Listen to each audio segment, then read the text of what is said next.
Before I start talking about communication, I better let you know. Next, please, Emmanuel.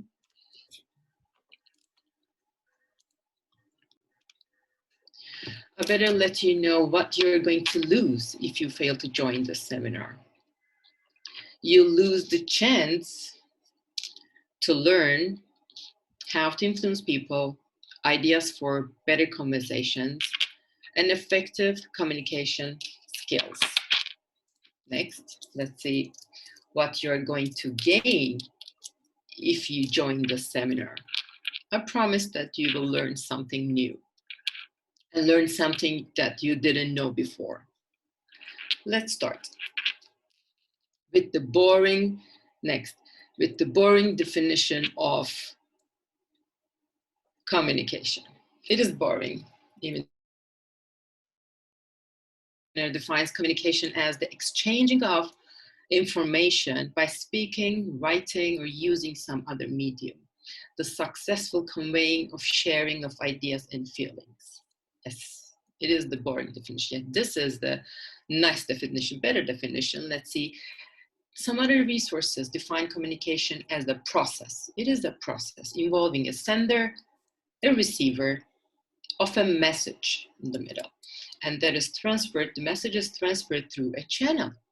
This process also aims to generate a feedback, as you can see in this chart. And what can a feedback be? It can be like this. Okay, I understand. This is what you mean. Or it sounds like you're talking about this and that. Or maybe, I totally agree with you. This is the feedback we get from the receiver when we send a message as a sender.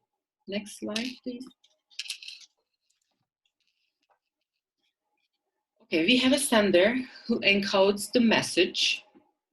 We have a receiver who decodes the message, right? This looks pretty simple, but communication is a complex process.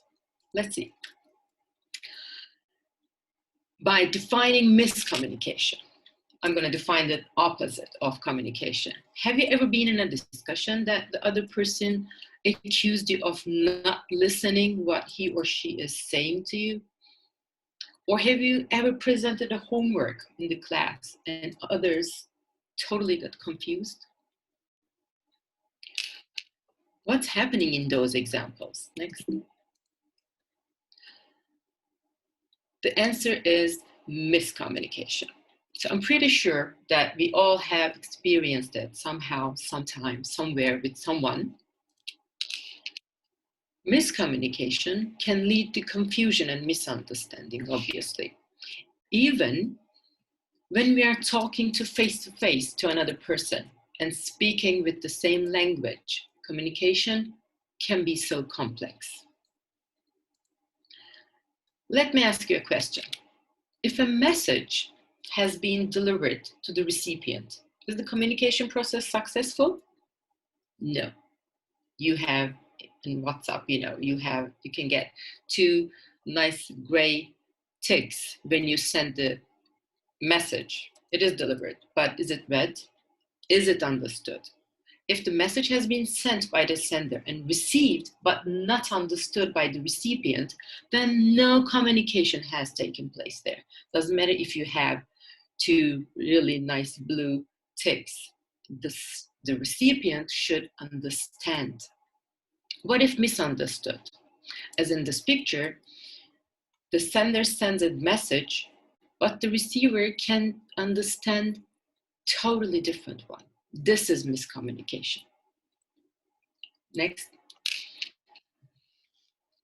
Let's now talk about why humans communicate. Why do we communicate? First, to inform others, of course. We communicate to inform others. We communicate to send a message to someone, to the public, or to motivate others. Sometimes we do, go girl, you can do it. We send that motivation message. Or to persuade others. Sometimes we establish authority or control by communicating. Or we express our emotions when we are communicating. Sometimes to form sense of social cohesion. For this reason, humans created languages. Maybe not with languages, but all animal species have created some system of communication. Some animals dance to communicate, some animals send sound waves to communicate, some animals touch each other or scratch each other to communicate. But humans, on the other hand, are capable of spoken and written language to communicate. As you can see in this picture here, the emergence of language, I really like this picture. The woman says, we need to talk. The man says, I think communication between men and women didn't change that much since then. Okay, let's see history of communication a little bit, very fast. Humans invented many forms of communication methods. It started with cave paintings. I took this picture from Göbekli Tepe. It's coming from thousands of years. And then people used smoke signals, messenger pigeons, and then came the, next please, handwritten documents or printing press. And then came electric telegraph. The telegraph made communication even faster, overseas communication. I didn't see that. I've never used electric telegraph, but I used letters. I used to write letters when I was young. I had a pen pal. And for the youngsters who don't know what a letter is or who have never sent a letter to someone, this is a really nice example. Here we have some other forms of communication. Radio, we all know radio, television, photograph, telephone. We used to have the green one of this telephone. I hated dialing 9 or 0. It took forever. Cell phones came into our lives, and then email, internet, smartphones, which are indispensable nowadays, social media and blogging. Now we are communicating with those.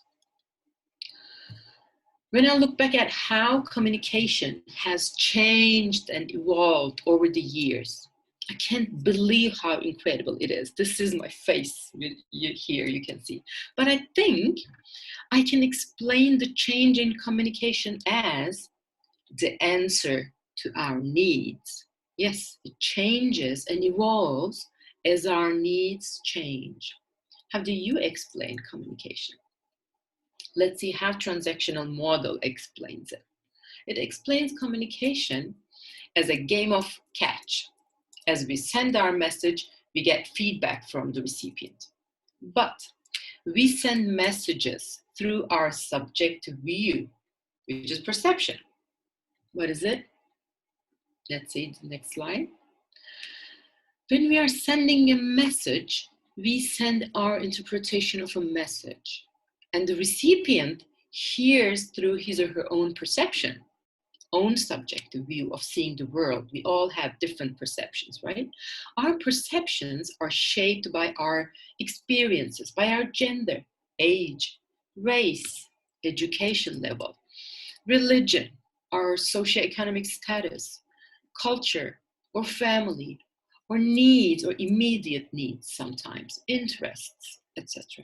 As our perception differs, the way we see things differs as well. Let's do some exercises about perception. Now, which line looks longer to you? I'm pretty sure some of you said B, right? It looks a little bit longer, but your perception is deceiving you. Which animal do you see in this picture? Some of you may see a duck, right? Some of you may see a rabbit. Depends on your perception. What do you see in this picture? Some of you may see a nice young lady with a hat and long hair. Some of you may see an old, sad lady, right? Depending on your perception again. What do you see in this picture? What is it in the middle of this picture? Do you see that upward arrow in the middle or the White House in the middle? Is there a White House there? Actually, there is no White House there. I'm pretty sure some of you saw that, but there are only 5 Pac-Mans and 5 lines there. Nothing else. Your perception is deceiving you again. Next slide, we're gonna see What is it? A gray star in the middle, right? Is it? There is no gray star there, actually. There are 6 Pac-Mans. Your perception is again differing. You see from your point of view. Let's see the next slide. This is important. I put it here to show you how perception differences may affect people. Here you see a girl with body image disturbance. She has anorexia nervosa, which is a kind of eating disorder. And people with anorexia nervosa have negative perception about their bodies. There's a miscommunication between mind and body. The body sends a message, but the mind receives it in a totally different way because they have different perceptions. This is miscommunication.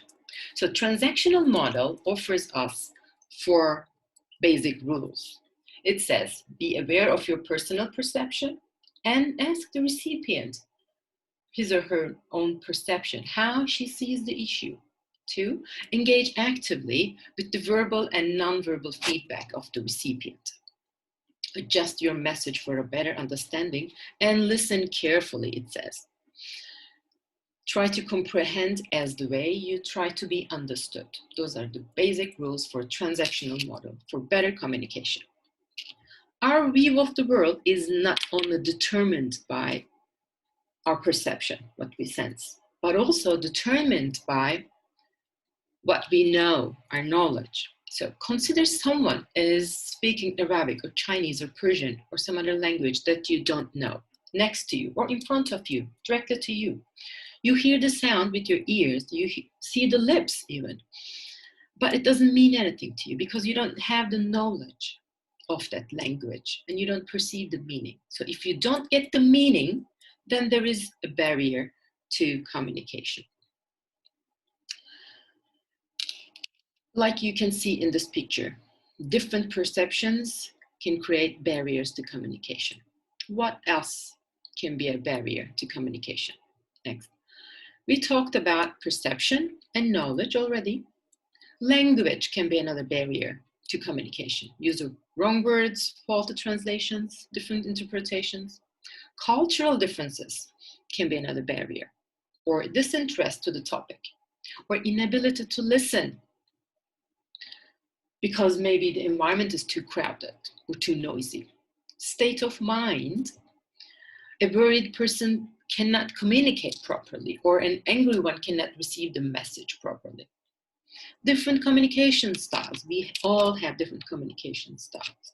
That can be a barrier to communication as well. Anything may cloud our interpretation or distract our understanding, our hunger sometimes, our thirst, our mood, being in a traffic jam, or the need to use the bathroom right now, or a number of people in the communication can be barriers to communication. So I'm going to give you some tips to overcome barriers in communication. First, tips for speakers. Speak attentively. Pay attention. Make eye contact with the listener. Use your body language, your gestures, your facial expressions. Phrase meaningful questions. What does it mean? Try not to ask yes or no questions, but ask open-ended questions so that you can get more information from the listener. Avoid monologues.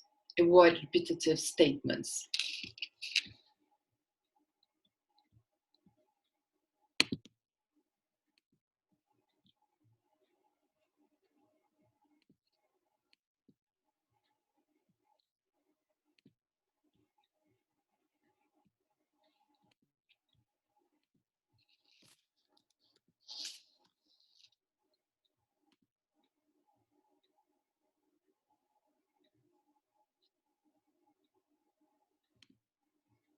Hello? Can you hear me? I think something has happened to my computer. There was a problem. Yeah, we can hear you and still. Yes, we can hear you. Okay, go ahead. Thank you for the feedback. I'm going to just continue with that slide. Okay, to overcome barriers, I gave you some examples for the speakers, okay? Some tips for the speakers. So avoid monologues, I said, accept silence. Sometimes you need to allow the listener to digest what has been said. And do not cross-examine, don't keep firing, asking questions to the listener. Tips for the listeners now, let's see. Listen attentively. Again, eye contact is important. Body language is important. Again, your gestures, your facial expressions, your tone of voice, everything. Do not interrupt the speaker. Let the speaker finish his or her talk. Clarify what you hear. You can summarize, you can give feedback, or you can reflect on what you heard. Show that you understand what she or he is feeling. It sounds like you're feeling really sad about that issue. You can say as a feedback. So now let's see levels of communication. There are 4 levels. Interpersonal occurs within ourselves. We talk to ourselves. Our body parts send messages to us. Like when your stomach grumbles, what is it sending to you? What message? It sends, I'm hungry, right? And you get this message, you read it, you understand it, and you go give it the feedback.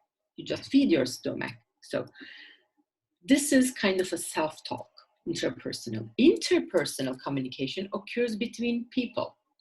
Messages sent from someone to another person, verbally or non-verbally.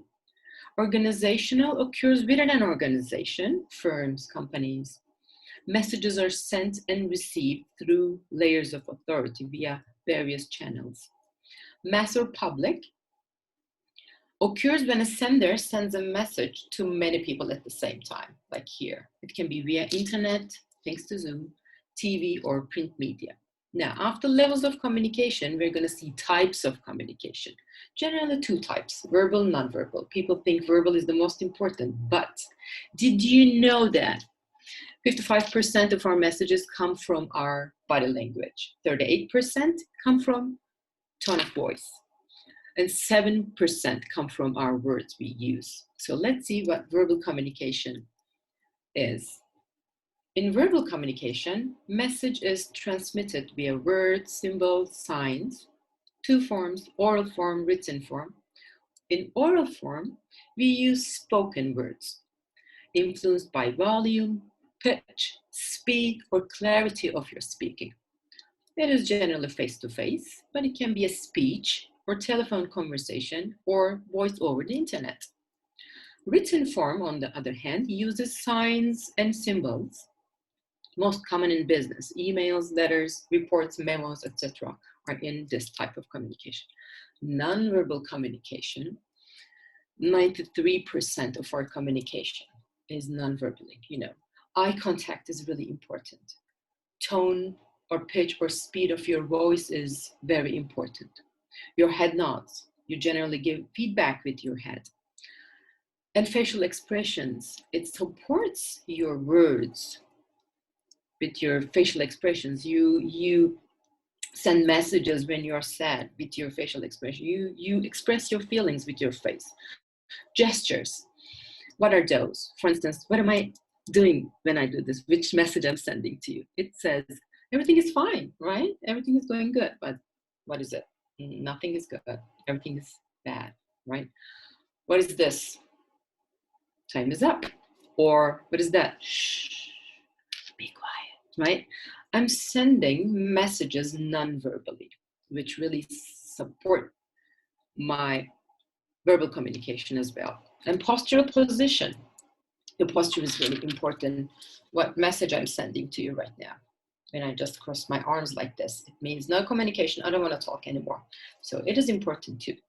Personal space, on the other hand, nowadays, when we move 1 meter away from the person next to us, when I generally do this, we are communicating the message of what? Stay away from me, back off. It means please social distance, right? So let's now see the communication styles. There are 4 of them. Let's start with social style. Next. In social style, we connect to others. We use this style to understand people. And social style is interested in what people are feeling and thinking, prefers listening over speaking. It is the style of the diplomat or a psychologist. I generally use that style. Analytical style, on the other hand, does the research. This style tries to understand the environment and how things work. They like numbers, data, and the systems for organizing them. This style prefers observing, and it uses an emotional language, generally the style of the researcher or an engineer.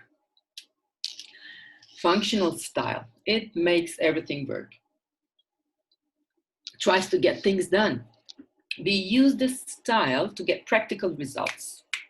Prefers speaking over listening and interested in the process, deals with the timelines and the plans generally, makes things happen on time and on budget. People may find them cold and boring sometimes, but the style of the implementer or an organizer. Oh my. Again, do you hear me? Yeah, we can hear you. Where is it? Yeah. I don't see the screen. The screen is Yes, totally there is no problem. Okay, now, okay, I'm back. The expressive style puts on a show, tries to make an impression on other people. We use this style to present or to perform or to inspire other people. Prefers speaking over listening. When you're doing a presentation, you use this style. You think imaginatively when you're using that style. And purpose is to change hearts and minds of people. Style of visionary or an artist. Which style you prefer to communicate? Let's have a really nice summary. If you're focusing on people and asking questions to them, then you're using the social style. If you're focusing on the task, then you're using the analytical style. If you're making statements about a process or a plan, then you are using the functional style. If you're making statements to entertain or inspire people, then you're using the expressive style, like an artist. Now, let's see the ways of communication. There are 3 ways: passive, aggressive, and assertive proper. What are they? Let's start with the passive attitude. Passive attitude people tend to remain silent and go along with others' opinions, even if they disagree with these opinions. So they convey the message of, I'm incompetent or I'm insignificant. You are superior, you're right. Second, aggressive attitude makes you convey your message through you statements, which is a way that doesn't consider others' rights or feelings at all. This attitude degrades, humiliates with anger, hurts, and sometimes abuses or intimidates others. But the third way of communication, assertive, proper attitude, helps you to convey your message, your thoughts, your feelings, your wishes sometimes, through I statements, which is a way that considers others' rights and feelings. Okay, what is an I statement? I'm going to explain you statement too. I statement is a less aggressive, more compassionate way to communicate. It prevents us to blame others, but take responsibility for our feelings. When you don't help me with the chores, housework, I feel unappreciated. Let's see what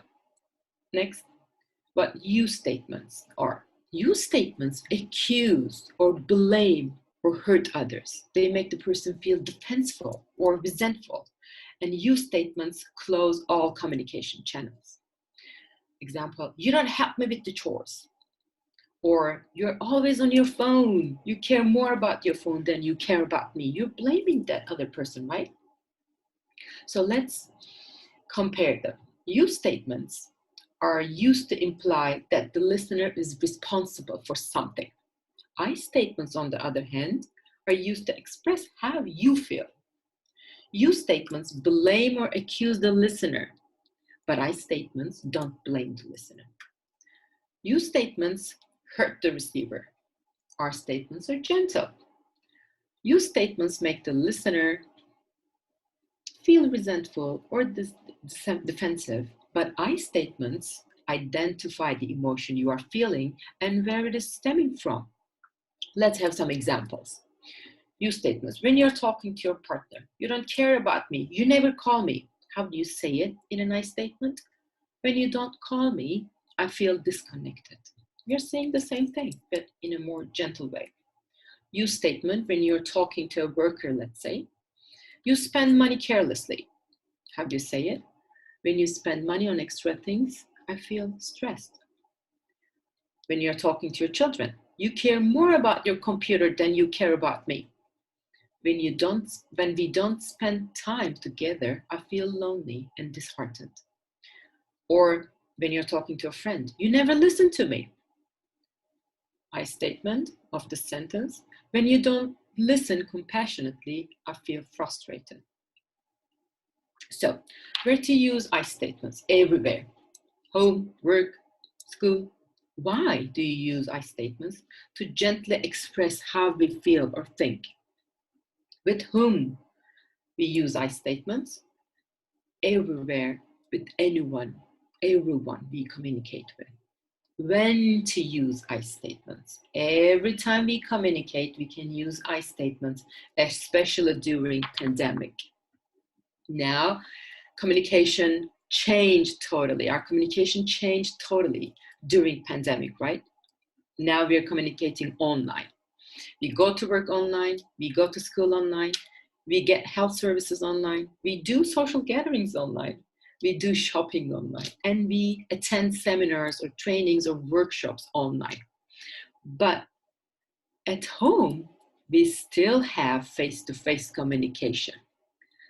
And if you're using I statements, it is the good scenario. But if you don't use I statements during pandemic, this may happen. I like those pictures, they're funny. So what are you going to lose if you fail to join this seminar? I asked this question in the beginning of our talk, right? That was one of the 6 principles of persuasion, which can be used in communication. So I used it to persuade you to join this seminar. Next, the rest is here. Cialdini identified 6 universal principles of persuasion: reciprocity, scarcity, authority, consistency, liking, and consensus. Let's see what they are in detail. Reciprocity, if you want to get something from someone, you give him or her something first, then you ask for what you want. If you're going to ask for a favor, you need to do a favor first. Second, scarcity. We are all afraid of losing what we have, right? So we may talk about the benefits of what we are offering, but we better let people know what they might lose if they fail to act or if they fail to move or attend something. Is this picture familiar to you? During pandemic, we saw this picture on TV. We went to the supermarket and emptied the shelves with the fear of losing what we might have. Number 3 is the authority. We trust advice of experts in white coats, so you better know what you're talking about. People will follow credible, knowledgeable experts. Number 4 is the consistency. Stick to one message when you're trying to persuade someone in a communication. Number 5 is liking. We like people who are similar to us, or who complement us, or who cooperate with us, right? So find something that you share in common in communication to persuade that person. Number 6 is consensus. If you want someone to do something, show how other people are doing it. So because people look at the actions of others to determine their own actions. This is a really nice picture that summarizes what I mean. When you do online shopping, you see that writing, right? Customers who bought this item also bought these. So how to improve communication effectiveness. Let's talk about this. Chris Anderson, the inventor of TED Talks, has 3 rules for effective communication. He says, talk about an idea, focus on that one idea, and talk about the idea in such a way so that people would tell other people about it. In the light of this tiny, nice information, let me tell you a short story that you can tell other people about communication, hopefully. To me, it is one of the most meaningful stories about communication. In 2018, a woman was walking at the beach in Australia. She stumbled over a bottle laying down in sand. She picked it up and opened it and read the message, which was written on a piece of paper by a German captain. It was a message from 1886, sent for an experiment about shipping routes to track ocean currents. This is the story of a message received and understood after 132 years. Now it is in the museum, saying thank you to the senders as a feedback. So now I thank you for listening. Hopefully you enjoyed, you learned something new, as I promised. And if you have any questions, please do not hesitate to ask. If you don't, thank you and goodbye. I'll say thank you and goodbye. Semanur Hanım. Teşekkür ederiz Yeliz Hanım. You're welcome. Rica ederim. Thank you very much, by the way. You're Teşekkür ederiz hocam. Thank you for your time. Çok teşekkür ederiz. Çok keyifliydi. Çok mersi. Thank you. It was a great presentation. Thank you. Thanks a lot to all of you for listening, for your time. See you next time. For this presentation. You're welcome. Okay. Bye then. See you later. Bye. Bye bye. Bye, Semanur Hanım, and everyone.